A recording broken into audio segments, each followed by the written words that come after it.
patients that have degenerative arthritis or osteoarthritis of the shoulder,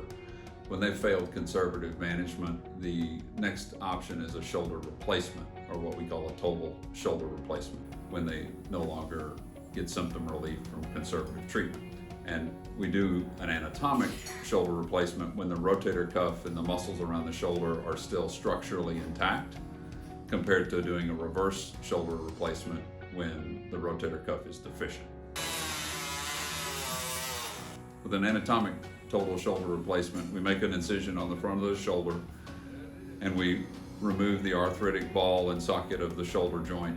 and put a new ball on the proximal humerus and a new socket surface on the glenoid to replace the anatomy of the shoulder, which gets rid of the arthritis, gets rid of the pain from the arthritis, and then lets the shoulder, with the rehab you do afterwards, get your motion, strength, and function back. So after a total shoulder replacement, the first 6 weeks is therapy that works mainly just on range of motion and letting the procedure site heal. And then after 6 weeks, you start progressing more active motion, strengthening, and transition back into more normal function